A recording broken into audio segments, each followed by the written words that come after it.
骑士殿任命我为代理圣骑士长，前去支援其他。好强的威压，这难道就是京津基佐？死教！京津基佐带来的。हेलो guys, how are you doing. So इस episode की start होती है और हमें पता चलता है कि हाउचुन कमांडर के साथ में डीमन हंटिंग ग्रुप के साथ में काफ़ी ज़्यादा बुरे तरीके से फ़ाइट कर रहा है, क्योंकि हान यू और लोंग हाउचुन साथ ही याओ ये सारे के सारे काफ़ी अच्छे से अपनी ट्रेनिंग में लगे हुए थे और केव के अंदर एंटर करने के बाद से ही काफ़ी ज़्यादा अच्छे से इस ट्रायल को कंप्लीट कर रहे थे। लेकिन इसके अलावा हमें ये भी पता चलता है कि जो जिहाद चल रहा है वो अभी भी ख़त्म नहीं हुआ और ये वॉर किसी भी तरीके से एंड होने का नाम ही नहीं ले रही। तभी हमें काफ़ी सारे ट्रूप्स भी दिखाए जाते हैं जो कि भाग रहे थे। असल में सिचुएशन काफ़ी ज़्यादा ख़राब हो चुकी थी और हमें ढेर सारे ऑफिसर्स वगैरह भी देखने के लिए मिलते हैं और कुछ डीमन के साथ में लोगों की फ़ाइट हो रही थी। हमें देखने के लिए मिलता है कि जिस तरह वॉर की सिचुएशन चल रही थी वो सीन भी काफ़ी ज़्यादा ख़तरनाक था। इसके अलावा दूसरी तरफ जो रिसोर्सेज होते हैं वो भी धीरे धीरे करके ख़त्म होने लगे थे। असल में ये फ़ाइट इतने वक्त से चल रही है तो फिर रिसोर्सेज का एंड होना भी एक नॉर्मल सी बात है। यहाँ पर यूलोंग पास की गवर्नमेंट जो है इन सारी चीज़ों को काफ़ी ज़्यादा सीरियसली ले रही है। इसके अलावा सोल्जर्स अपना बेस्ट ट्राई कर रहे हैं और सिटीजन्स भी अपना बेस्ट दे रहे हैं इन सारी चीज़ों के अंदर, क्योंकि सभी को पता है कि उनका फेट क्या हो सकता है। इसलिए सारे के सारे लोग इन सब चीज़ों के अंदर अपना कंट्रीब्यूशन डेडिकेटेडली प्रोवाइड कर रहे हैं। साथ ही हमें देखने के लिए मिलता है कि लोंग तियानिन यानी कि हाउचुन के ग्रैंडपा जो थे वो डीमन क्लैन के अंदर चले गए थे, क्योंकि उन्हें ढूंढना था अपने बेटे को जो कि काफ़ी वक्त से गायब है। और हमें देखने के लिए मिलता है कि वो काफ़ी ही ज़्यादा स्नो वाली जगह पे आ चुके थे और उस जगह पे उनके अलावा किसी दूसरे पर्सन का नामो निशान नहीं था।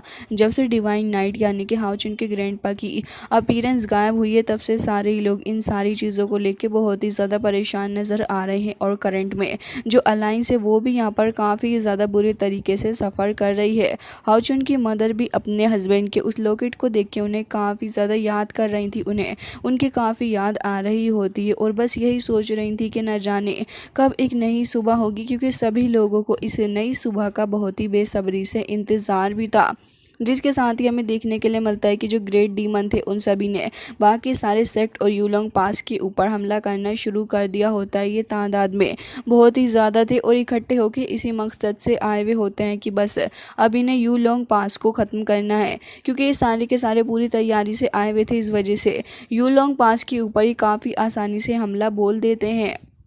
इस सडन हमले से लोगों के ऊपर काफ़ी ज़्यादा असर पड़ रहा होता है और सभी यही सोच रहे थे कि न जाने क्या होगा। लीडर हान क्यान, इसके अलावा होली नाइट और यान हाउए, ये सभी के सभी पूरी कोशिश कर रहे होते हैं इन सारी चीज़ों को रोकने की। लेकिन फिर भी ये डीमन क्लैन के सामने काफ़ी ही ज़्यादा ख़तरनाक चीज़ें थी, क्योंकि वो लोग बहुत ही ज़्यादा ऑफेंसिव हो रहे थे। लार्ज नंबर ऑफ ट्रूप को भी यहाँ पर लाया जाता है ताकि वो लोग यहाँ पर फाइट कर सकें। लेकिन डीमंस बहुत ही ज़्यादा अग्रेसिव हो चुके होते हैं और उन्हें कंट्रोल करने का कोई भी चीज़ नज़र नहीं आ रही थी। साथ ही वो लोग बस यूलोंग पास के अंदर कैसे भी करके एंटर कर चुके होते हैं और साथ ही वो इसे तबाह करके ही यहाँ से जाना चाहते थे। लोगों की जान भी वो काफ़ी बुरे तरीके से ले रहे होते हैं और अपने सामने आने वाले हर एक इंसान को वो बहुत ही बेरहमी के साथ में कुचलते जा रहे थे। उन्हें इस बात से कोई भी फ़र्क नहीं पड़ रहा था कि वो कितने मासूमों की जान ले रहे हैं। इवन तो वो खुशी हो रहे होते हैं कि हमने बहुत ही ज़्यादा अच्छा और बड़ा काम किया है। लोगों को काफ़ी बुरे तरीके से मारते जा रहे होते हैं और हर कोई जो कि उनके सामने आ रहा था उसे बहुत ही बेदर्दी से ख़त्म कर रहे थे। सोल्जर्स तो यहाँ पर बहुत ही ज़्यादा तेज़ी के साथ में ख़त्म होते जा रहे होते हैं, क्योंकि कुछ डीमन उन्हें डायरेक्टली ख़त्म कर रहे थे तो कुछ तो उनका खेल बना रहे होते हैं। सारे के सारे लोगों को यहाँ से सेफ जगह पे भेजा जा रहा होता है। हाउचुन की मदर भी यहाँ पे सारे लोगों को सेफ जगह पे डायरेक्ट कर रही होती हैं। लोग वहाँ से भाग रहे थे और सोल्जर बस इसी तरीके से इनका ध्यान भटकाने की कोशिश कर रहे होते हैं जिससे कि जनता को बचाया जा सके। लेकिन फिर भी इस सब से कुछ फ़ायदा नज़र नहीं आ रहा था। ये लोग बहुत ही ज़्यादा परेशान हो चुके होते हैं। साथ ही यहाँ पर एक छोटा बच्चा होता है। हाउचुन की मदर उस बच्चे को बचाना चाह रही थी, लेकिन तभी ये डीमन उनके पीछे लग जाते हैं। जैसे ही उन्हें देखते हैं तो काफ़ी ज़्यादा तेज़ी के साथ में भागते हुए जा रहे थे। हालांकि उनके टारगेट तो और भी काफ़ी सारे थे और वो लोग वहाँ से भागने की कोशिश भी कर रहे थे, लेकिन वो मेजरली टारगेट हाउचुन की मदर को बनाते हैं और उनके ऊपर अपने स्पीयर फेंक के अटैक करने की भी कोशिश कर रहे थे। लेकिन तभी वहाँ पर सोल्जर आ रहा था और तुरंत ही कह रहा था कि मैडम ये जगह बिल्कुल भी सेफ़ नहीं है, आप इसे यहाँ से लेके तुरंत ही चली जाइए। और अब वो डीमन के साथ में फ़ाइट करते हुए ये कह रहा था कि असल में तुम यूलोंग पास के अंदर भी आ ही गए। और अब यहाँ पर वो ये कह रहा होता है कि न जाने ये ड्रैगन आर्मी कब आके हमें ज्वाइन करेगी। साथ ही हमें देखने के लिए मिलता है कि तुरंत ही यहाँ पर एक काफ़ी ज़्यादा स्ट्रॉन्ग स्लैश अटैक वो अपने दुश्मनों के ऊपर करता है, जिसके बाद वो धीरे धीरे करके सारे डीमंस को काफ़ी अच्छे तरीके से सबक सिखा रहा था। और उसके सामने जो भी डीमन आता वो उसे काफ़ी ज़्यादा करेजियसली मारता हुआ जा रहा होता है। लेकिन फिर भी डीमन की तादाद काफ़ी ज़्यादा थी, बट फिर भी ऑफिसर ने अपनी पूरी जान लगा दी थी और वो काफ़ी ज़्यादा मेहनत भी कर रहे होते हैं। लेकिन तभी वही नोटिस करते हैं कि अभी कुछ और डीमंस भी यहाँ पर मौजूद हैं। लेकिन फिर भी वो काफ़ी गुस्सा होने लगे थे और कह रहे होते हैं कि मैं यूलोंग पास को कभी भी इस तरीके से ख़त्म नहीं होने दूंगा। और अपने सामने आने वाले हर एक डीमन को लगातार ख़त्म करते जा रहे थे। यहाँ पे और भी काफ़ी सारे सोल्जर्स आ जाते हैं और सभी ने डेडिकेटेडली ये चीज़ ठान ली होती है कि वो कभी भी यहाँ मासूम लोगों की जान को नहीं जाने देंगे। लेकिन सडनली यहाँ पर एक डीमन ने अनएक्सपेक्टेड अटैक कर दिया था, जिसे यहाँ पर सोल्जर भी प्रिडिक्ट नहीं कर पाते और इसकी वजह से उनके ऊपर काफ़ी बड़ा हमला होता है और वो थोड़े इंजर्ड भी हो गए थे। वो जाके काफ़ी दूर गिरते हैं, लेकिन ये तो बस शुरुआत थी, क्योंकि इसके बाद यहाँ पर हमला होना और भी ज़्यादा तेज़ी के साथ शुरू हो जाता और काफ़ी तादाद के अंदर यहाँ पर एरोज़ वगैरह फेंके जा रहे थे, जिससे कि न सिर्फ सोल्जर बल्कि लोगों के घर भी टूट रहे होते हैं और सोल्जर काफ़ी तादाद में मारे जा रहे होते हैं। ये देखने के बाद तो यहाँ पर सोल्जर भी काफ़ी ज़्यादा बुरे हालात में ज़मीन पर पड़े हुए थे और उन्हें ये सब कुछ देखकर काफ़ी बुरा लग रहा होता है कि यहाँ पर डीमंस ने किस तरीके से यहाँ तबाही मचा दी है। जिसके साथ ही वो अपने सामने देखते हैं कि हमला करने वाला बंदा था कौन। असल में वो यहाँ पर कोई एरोज़ वगैरह से अटैक नहीं हो रहे थे, जबकि उन्हें अपने सामने देखने के लिए मिलता है कि यहाँ पर वोकर नाम का एक डीमन आ गया है। और वो डीमन कोई नॉर्मल डीमन नहीं बल्कि एक बहुत ही ज़्यादा स्ट्रॉन्गेस्ट डीमन है, जिसे देखने के बाद वो कह रहे थे कि तुम तुरंत ही यहाँ से चले जाओ और यहाँ से जाके इमोर्टल को इसके बारे में बता दो। तभी एक सोल्जर वहाँ से तेज़ी से भागने की कोशिश कर रहा था, लेकिन इतनी देर में एक रेड कलर का स्पीयर वहाँ आ जाता है और तुरंत ही जाते हुए उस सोल्जर को ख़त्म कर देता है। और ये जो स्पेयर था वो एक और बंदे का था, जो कि एक डीमन ही था और इसका नाम हमें एंड्रे बताया जाता है। ये डीमन तुरंत ही सोल्जर को ख़त्म कर देता है और उसके बाद अपने इस स्पेयर को भी वो वापस ले लेता है। वो काफ़ी ज़्यादा खुश नज़र आ रहा था, उसके पास से काफ़ी सारी एनर्जी रिलीज़ हो रही होती और वो इतना ज़्यादा खुश होता है। साथ ही हमें उसकी स्पिरिट भी दिखाई जाती है। ये देखने के बाद तो सोल्जर काफ़ी ज़्यादा घबरा गए थे कि आखिर यहाँ पर सिचुएशन क्या चल रही है। लेकिन तभी एंड्रे ये कहने लग जाता है कि तुम बस एक ग्रुप ऑफ एंट हो और तुम हमारा कुछ भी नहीं कर सकते। तभी वॉकर भी यही कहने लग जाता है कि ऑफ कोर्स तुमने सही कहा, अच्छा ही होगा कि तुम लोग अभी हार मान लो, नहीं तो तुम्हें इसके कॉन्सिक्वेंसेस देखने होंगे। ये कहते साथ ही तुरंत ही अपने विंग्स के थ्रू इनके ऊपर शूट करने लगा था और अब यहाँ पर ये लोग शील्ड बना के इसे रोकने की भी कोशिश कर रहे होते हैं, बट ऐसा कर नहीं पाते और तुरंत ही जाके वो सारे के सारे जो फेदर्स टाइप वेपन थे वो तुरंत ही जाके सोल्जर से हिट हो जाते हैं। तभी वॉकर ये कहने लगा होता है कि तुम एरोगेंट हो और बहुत ही ज़्यादा एरोगेंट हो ह्यूमन।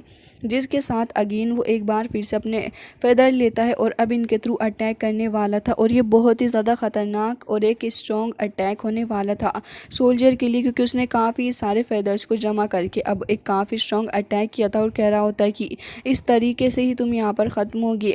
ये सब कुछ देखने के बाद तो यहाँ पर सोल्जर को बहुत बुरा लग रहा था और वो यही सोच रहे होते हैं कि क्या सच में यूलोंग पास का एंड यही होने वाला है। लेकिन इतनी देर में कोई तो आके उन्हें बचा लेता है। असल में ये बंदा कोई और नहीं बल्कि हाउचुन ही था, जिसने आके सोल्जर को तो बचा ही लिया था, लेकिन तभी अपनी होली सोर्ड भी लेके हाथ में खड़ा हो जाता है। उसे देखने के बाद सोल्जर भी हैरान थे कि आखिर लोंग हाउचुन यहाँ पर क्या कर रहा है, लेकिन लोंग हाउचुन तो अब इन लोगों के अगेंस्ट फाइट करने के लिए आया था। तभी उस डीमन वॉकर को देखते हैं, जो कि एक बार फिर से अपने फेदर का इस्तेमाल करते हुए अब अटैक करने के लिए आगे जा रहा होता है। लेकिन इतनी ही देर में यहाँ पर हाउचुन का फ्रेंड भी आ जाता है और वो एक काफ़ी ज़्यादा ख़तरनाक पावर का इस्तेमाल कर रहा था और कह रहा होता है कि देखता हूँ कि आखिर अब तुम क्या कर सकते हो। अब वो अटैक करने ही वाला था, लेकिन इतनी देर में पीछे से यांग जाओ आ जाता है और उसके अटैक को ख़त्म करते हुए वो कह रहा था कि मैं तुम्हें नहीं छोड़ने वाला। जिसके साथ ही यहाँ पर वो तुरंत ही अपनी पावर का इस्तेमाल करने लग जाता है। हमें देखने के लिए मिलता है कि वो अब काफ़ी ज़्यादा पावर को जनरेट कर रहा था और जैसे जैसे वो इस पावर को जनरेट कर रहा होता है तो वो एक सीक्रेट तरीके की टेक्निक का इस्तेमाल कर रहा था, जिसे स्टार एंड फायर भी कहा कहा जाता है, जिसके साथ ही हमें देखने के लिए मिलता है कि ये टेक्निक इतनी ज़्यादा पावरफुल थी कि अगर इसका अटैक किया जाए तो फिर काफ़ी सारे स्टार्स भी एक साथ में एक्सप्लोड कर सकते हैं। अब वो बंदा वो आगे आ रहा था और ये सोच रहा होता है कि वो बहुत ही ज़्यादा स्ट्रॉन्ग है और बहुत ही आसानी से यांग को रोक सकता है, लेकिन ये एंड्रे की सबसे बड़ी गलतफहमी थी, क्योंकि हमें देखने के लिए मिलता है कि अटैक बहुत ही ज़्यादा स्ट्रॉन्ग था। वो रोकने की काफ़ी कोशिश कर रहा होता है, लेकिन असल में वो ऐसा कर नहीं पाता। वो इस अटैक को डोज नहीं कर सकता था और तुरंत ही वहीं ज़मीन पर जाकर काफ़ी बुरे तरीके से गिर जाता है। और ये सब कुछ देखने के बाद उसे काफ़ी गुस्सा भी आ रहा था और कह रहा होता है कि इम्पॉसिबल, ऐसा हो ही नहीं सकता है, क्योंकि उसे विश्वास नहीं हो रहा था। लेकिन इतनी देर के अंदर हमें देखने के लिए मिलता है कि उसका साथी वॉकर, उसको भी काफ़ी ज़्यादा गुस्सा आने लग जाता है। वो भी तुरंत ही अपने उन्हीं फेदर्स का इस्तेमाल करते हुए आगे बढ़ता है अटैक करने के लिए। लेकिन हम देखते हैं कि यहाँ पर तुरंत ही यांग को कोई बचा लेता है और ये हानियो था, जिसके साथ ही हानियो को देखते हैं जो कि तुरंत ही अपनी पावर का इस्तेमाल करता है। और ये सब कुछ देखने के बाद अब एंड्रे काफ़ी ज़्यादा हैरान था, क्योंकि वो अब धीरे धीरे करके एक ख़ास तरीके के प्रिजन के अंदर कैद होता जा रहा होता है। लेकिन इस बात पे भी उसे बिल्कुल भी बुरा नहीं लग रहा होता और कह रहा होता है कि तुम्हें क्या लगता है कि एक डीमन को पकड़ने के लिए ये छोटा सा ट्रैप तुम्हारे लिए काम करेगा? बिल्कुल भी नहीं। और वो अपनी काफ़ी ज़्यादा एनर्जी को रिलीज़ करता है, लेकिन यहाँ पर उसका मजाक बन गया था, क्योंकि असल में वो कुछ कर ही नहीं पाता और ना ही वो इस प्रिजन से बाहर निकल पाता है। जिसे देखने के बाद हैरान होते हुए कह रहा था कि इम्पॉसिबल, आखिर ऐसा हो कैसे सकता है। तभी यहाँ पर गार्ड कहने लगे थे कि ये वाकई में इम्पॉसिबल है, लेकिन हानियो कह रहा था कि हमारे पास में जो सीक्रेट बुक है उसी का इस्तेमाल करते हुए हम ये करने में कामयाब हो पाए हैं। और गार्ड के थ्रू हमें ये पता चलता है कि ये जो जितने भी अटैक एंड्रे इस प्रिजन के अंदर रह के करेगा तो वो सारे के सारे एकदम ही न्यूट्रलाइज हो जाएंगे और फिर इससे कुछ भी फ़ायदा नहीं हो सकता, क्योंकि एक मोस्ट पावरफुल स्किल है। और ये सब कुछ देखने के बाद वो ये कह रहा होता है कि आखिर ये इतनी आसानी से कैसे इसे कैद करने में कामयाब हो पाए। इतनी ही देर के अंदर यांग तुरंत ही उसके ऊपर अटैक कर देता है, लेकिन यहाँ पर वॉकर उसे बचा लेता है, तुरंत ही आगे आ गया था। और इसके बाद वो अपनी काफ़ी सारी एनर्जी को आसपास रिलीज़ करता है और कह रहा था कि आज हमें यहाँ पर कोई भी नहीं रोक सकता है, भले ही तुम कुछ भी कर लो। जिसके साथ ही वो तुरंत ही अपने ऑरा को रिलीज़ करते हुए बहुत ही ज़्यादा गुस्से में आ गया था और 3 स्पैरोज़ को वो छोड़ता है इन तीनों के ऊपर अटैक करने के लिए। हानियो पूरी बचने की कोशिश कर रहा था और साथ ही लॉन्ग हाउचुन भी कोशिश कर रहा होता है उससे बचने की, लेकिन इतनी ही देर में अब यहाँ पर एंड्रे भी अपने हाथ को काट लेता है और फिर अपने ब्लू ब्लेड का इस्तेमाल करते हुए उस प्रिजन को भी तोड़ के बाहर निकलने में कामयाब हो गया था। जिसके साथ ही अब वॉकर भी अपनी स्पिरिट पावर का इस्तेमाल करता है और उसका स्पिरिट बीस्ट आगे बढ़ रहा होता है चिल्लाते हुए इन तीनों के ऊपर ही अटैक करने के लिए। लेकिन यहाँ पर ये तीनों खुद को बचाने में कामयाब हो गए थे। लेकिन हाओचुन यहाँ पर एक काफ़ी ज़्यादा आइकॉनिक डायलॉग बोलता है और कह रहा था कि तुम्हें यू लॉन्ग पास कुछ ज़्यादा ही पसंद आ गया है ना, तो मैं तुम्हें ऐसा सजेस्ट करूंगा कि क्यों ना तुम यहाँ पर ही रह लो। और फिर तुरंत ही काफ़ी ज़्यादा पावरफुल अटैक वो करता है। हमें देखने के लिए मिलता है कि अपनी सोर्ड के थ्रू एक काफ़ी ज़्यादा स्ट्रॉन्ग फॉर्मेशन हाउचुन बना लेता है, जिसके साथ ही तुरंत ही काफ़ी ज़्यादा डिवाइन लाइट भी उसके पीछे आ गई थी और अब अपनी सोर्ड को तुरंत ही डायरेक्ट करता है और वो काफ़ी ज़्यादा स्ट्रॉन्ग अटैक थ्रो करता है इन दोनों ही डीमंस के ऊपर। तभी यहाँ पर वॉकर आगे आ जाता है उसे रोकने के लिए और फिर बाद में यहाँ पे एंड्रे भी कोशिश कर रहा होता है, लेकिन दोनों ही इस पावर को रेसिस्ट नहीं कर पा रहे थे। इवन यहाँ पर एंड्रे का एक हाथ ही कट गया होता है। इस समय पता चलता है कि अटैक कितना ज़्यादा पावरफुल था। अब गार्ड भी वहीं पे खड़े हुए थे और वो ये कहने लग जाते हैं कि आखिर ये चीज़ थे क्या, मैंने तो इससे पहले इसे कभी भी नहीं देखा, क्योंकि सारे ही लोग काफ़ी ज़्यादा क्यूरियोसिटी दिखा रहे थे। तो अभी हमें देखने के लिए मिलता है कि मास्टर पलादीन भी वहाँ पर आ गए थे और कह रहे होते हैं कि ये एक सीक्रेट बुक से इन्होंने लिया है और ये बहुत ही ज़्यादा ख़तरनाक तरीके की पावर होती है।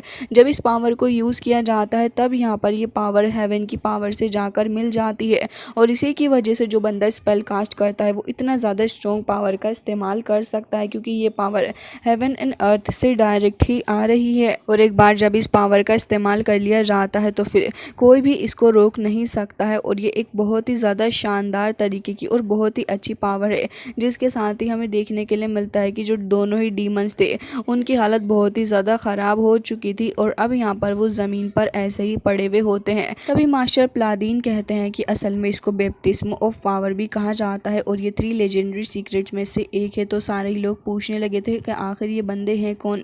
तभी हमें देखने के लिए मिलता है कि डीमन अभी भी हार मानने को तैयार नहीं थे और कहने लग जाता है कि मुझे तो लग रहा है कि हमें तुरंत ही डीमन लॉर्ड को इसके बारे में खबर करनी ही होगी कि ये कितने ज़्यादा स्ट्रॉन्ग है। तभी यहाँ पर हमें देखने के लिए मिलता है कि वो काफ़ी तेज़ी से आगे बढ़ रहे थे, क्योंकि डीमन लॉर्ड को इन्फॉर्म करना भी तो बहुत ज़्यादा ज़रूरी है। एंड्रे आगे जाके डीमन लॉर्ड को मैसेज देने की कोशिश कर रहा था। हाउचुन उसे ब्लॉक करता है और साथ ही वॉकर भी आगे आ गया था और वो उसे रोकने की कोशिश कर रहा होता है, लेकिन फिर भी यहाँ पर ये दोनों ऐसा करने में नाकामयाब होते हैं, क्योंकि वॉकर की तो on the spot he death हो गई थी और उसका डीमन क्राउन वहाँ रह जाता है। लेकिन अब बारी थी एंड्रे की, जिसे हानियो तुरंत ही कैप्चर करता है अपनी फॉर्मेशन के अंदर, लेकिन अभी भी वो हार मानने को तैयार नहीं था। लेकिन तभी यहाँ पर हाउचुन तुरंत ही उस डीमन के उस क्राउन को ख़त्म कर देता है और अब एंड्रे के पास भी आ रहा था। तभी एंड्रे को देखते हैं जो कि कह रहा था कि भले ही मैं मर ही जाऊँ, लेकिन फिर भी मैं इतनी आसानी से बाज नहीं आऊँगा, और फिर अपने क्राउन को लेकर उसकी पावर को गैदर करने लग गया था।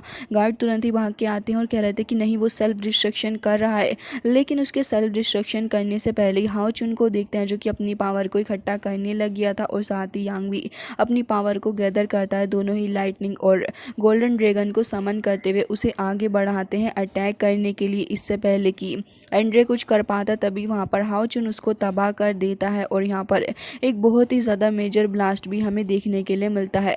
तो इतनी ही देर में मास्टर पलादीन भी वहाँ आ गए थे और कह रहे होते हैं कि मैं तुम तीनों को ही कॉन्ग्रेचुलेट करना चाहूँगा कि तुमने अपनी सक्सेस को हासिल किया है। और हाउचुन तुरंत ही पलट के उन्हें देखने लग गया था। जैसे ही ये लोग अब उस जगह को छोड़ के जा रहे थे तो लोग समझ जाते हैं कि ये नहीं बल्कि वही 3 बंदे हैं जो कि 1 साल पहले यहाँ पर पैंटम केव के अंदर ट्रायल के लिए गए थे और अब ये इतने ज़्यादा स्ट्रॉन्ग हो गए हैं। इन्हें साथ ही यंग जीनियस नाइट भी कहा जाता है और वो इतने ज़्यादा यंग हैं, लेकिन लोगों को बिलीव नहीं हो रहा था कि इन्होंने डीमन को मार दिया है। तभी हाउचुन एंड दोनों ही साथी ग्रीट करते मास्टर पलादीन को। तभी यहाँ पर एक सोल्जर आ जाता है और कह रहा था कि जो बाहर साइड के डीमंस थे यूलोंग पास के अंदर, तो वो वहाँ से तुरंत ही भाग गए हैं। तो ये सुनने के बाद तो मास्टर पलादीन और भी ज़्यादा खुश होते हैं और कह रहे थे कि ये तो बहुत ही ज़्यादा अच्छी बात है, तुम्हारी वजह से यहाँ पर क्लैन के लिए काफ़ी ज़्यादा बेनिफिट हुआ है। देखो वो खुद भी भाग गए हैं, तुम तीनों ने वाकई में बहुत ही ज़्यादा अच्छा काम किया और वो काफ़ी शुक्रगुजार भी होते हैं। तो हाउचुन उनके पास चला गया था और कह रहा होता है कि नहीं, इसकी कोई भी ज़रूरत नहीं है। तो तब यहाँ पर मास्टर पलादीन कहने लग गए थे कि तुम दोनों ने वाकई में बहुत ही अच्छा काम किया है और मैं यकीनन तुम्हारे कामों से खुश हूँ। साथ ही कह रहे थे कि तुमने लेजेंडरी सीक्रेट को भी लर्न कर लिया है, इससे ज़्यादा अच्छा क्या होगा। और वो हानियों को भी प्रेज़ कर रहे थे और कह रहे थे कि वैसे ऑर्डिनरी डीमन तो तुम्हारा मैच है ही नहीं।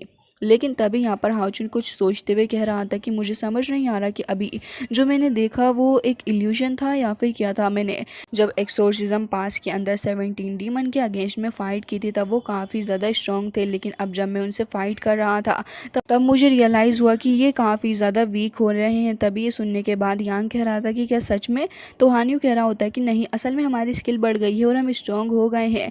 लेकिन हानियो कह रहा होता है कि नहीं, असल में बात यह है कि डीमन ही वीक होते जा रहे हैं। जिसके बाद ये सीन कट हो जाता है और डायरेक्टली हमें दिखाया जाता है डीमन लॉर्ड। तब वो अपने दोनों ही भाइयों से बातें कर रहा था और कह रहा था कि आखिर ये सब कुछ चल क्या रहा है। तभी उसका भाई कहने लग जाता है कि जब से ये जिहाद शुरू हुआ है तब से हमने 23 डीमन गोड्स को गंवा दिया है और ये हमारे लिए बहुत ही बड़ा लॉस है। ये सुनने के बाद तो डीमन लॉर्ड को भी बहुत गुस्सा आता है और वो अपने हाथों को गुस्से से बंद कर लेता है और कह रहा था कि पूरी की पूरी डीमन रेस की हिस्ट्री के अंदर आज तक ऐसा कभी नहीं हुआ। ज़रा इसको देखो। और हमें देखने के लिए मिलता है कि यहाँ पर काफ़ी सारी लाइट देखने के लिए मिल रही थी। तो तब यहाँ पर डीमन लॉर्ड ये कहने लग जाता है कि इसे सर्पेंट पिलर कहा जाता है, लेकिन इसकी रेस को देखो, ये धीरे धीरे कम होती जा रही है। और असल में ये डीमन लॉर्ड के लिए काफ़ी बड़ा चिंता का मुद्दा भी बन गया था। जिसके साथ ही अब हम देखते हैं कि डीमन लॉर्ड को बहुत ज़्यादा गुस्सा आ रहा होता है कि यहाँ पर हानियू ने और बाकी सारे लोगों ने मिलकर कितने बुरे तरीके से इनको मारा है। तो अब वो ये कह रहा होता है कि ओशन ग्रीफन ने सर्पेंट पिलर की पावर को कम करने के लिए अपने आप को डिस्ट्रैक्टेड किया और इसकी वजह से ही हमारे साथ में ही सब कुछ हो रहा है। उसे इस बात पर बहुत ही ज़्यादा गुस्सा भी था। दूसरी तरफ हमें देखने के लिए मिलता है कि अब ये लोग अपने मिशन पे से आ गए थे और सभी लोग आपस में बात ले रहे होते हैं। तो हाउचुन पूछने लग जाता है कि यांग तुमने क्या सोचा है। तो हानियो से छेड़ते हुए कह रहा था कि मुझे पता है कि तुम चेरी चैन के बारे में सोच रहे होगे उससे मिलने के लिए, लेकिन तभी वो कहता है कि नहीं, यहाँ पर सिचुएशन अभी इतनी अच्छी नहीं है और ना ही अभी मैं उसे प्रोटेक्ट कर सकता हूँ। इसकी वजह से मैं अपने टीममेट्स के साथ ही रहूँगा और हमारा ग्रुप अभी दुआनी टीम के ऊपर काम कर रहा है, तो इसलिए हम अभी फ़िलहाल इस सब के ऊपर काम करेंगे, ना कि मैं उससे मिलने के के लिए जाऊँगा। तो इसके बाद इन लोगों का डिसाइड हो चुका होता है कि आखिर अब कौन क्या करने वाला है, और वो इन दोनों को भी इनके आने वाले फ्यूचर के लिए कॉन्ग्रेचुलेट करता है और कह रहा था कि असल में मुझे तुमसे एक बात पूछनी थी, तो क्या तुम मुझे बता दोगे। तभी यहाँ पर ये दोनों समझ जाते हैं कि अगेन इसे क्या पूछना है। तभी हानियो कह रहा था कि आखिर तुम इतने स्लो कैसे हो सकते हो। तो वो यहाँ पर उस पेंडेंट को देखने लग जाता है और कह रहा था कि ये ले जाके तुम चेरी चैन को दे देना। तो यहाँ पर इसे लोंग हाओचुन मना कर देता है और कह रहा था कि नहीं, इसकी ज़रूरत नहीं है, जब तुम उससे मिलोगे तब तुम पर्सनली उसे खुद देना, तो उसे ज़्यादा अच्छा लगेगा। लेकिन तभी वो ये कहने लग जाता है कि अगर मैं उसे दूंगा तो कहीं वो मुझसे गुस्सा ना हो जाए। तभी हानि उसे छीन लेता है और कह रहा था कि अगर तुम्हें नहीं लेना तो लाओ मुझे ही दे दो। जिसके बाद ये लोग ऐसे ही हंसी मजाक करते हैं और अब हमें अगले दिन का सीन दिखाया जाता है, क्योंकि अब वक्त आ चुका था कि अब इस पूरी की पूरी ट्रेनिंग को ख़त्म किया जाए, क्योंकि अब इसका एंड करीब था। तीनों ही दोस्त आपस में एक दूसरे को ग्रीट करते हैं और एक दूसरे को मोटिवेट करते हुए अब अपने अपने रास्तों के लिए चढ़ पड़ते हैं। सबसे पहले वहाँ से यांग निकलता है, उसके बाद फिर हान यू और अपना लोंग हाओचुन, वो भी दोनों वहाँ से निकल पड़ते हैं। हमें देखने के लिए मिलता है कि असल में इस जगह से निकलने से पहले इन्हें मास्टर ब्लादीन के द्वारा किया जाना एक टेस्ट था, जिसको पूरा करना सबसे ज़्यादा ज़रूरी था, और इसी के चलते ये लोग अब उस एरिया के अंदर वापस आए हुए होते हैं। मास्टर प्लादीन भी कह रहे थे कि तुम्हें इसे बहुत ही अच्छे से करना होगा, और साथ ही हमें देखने के लिए मिलता है कि लोग हॉल के अंदर एंटर कर गए थे। हाओचुन भी कहता है कि मैं इसके लिए रेडी हूँ, मुझे इससे कोई भी फ़र्क नहीं पड़ता, जिसके साथ वो तुरंत ही डोर को ओपन करते हैं। और फिर उसके बाद हमें देखने के लिए मिलता है कि यहाँ पर यूएसओ डिवाइन थ्रोन देखने के लिए मिलता है, जो कि यहाँ पर सेफली मौजूद था। हाओचुन जैसे उस थ्रोन को देखता है, तब हाओचुन उसको कुछ वक्त के लिए देखता ही रह जाता है। और गाइस, इसी के साथ आज का ये एपिसोड होता है, एंड आई होप कि आपको ये पसंद आया हो।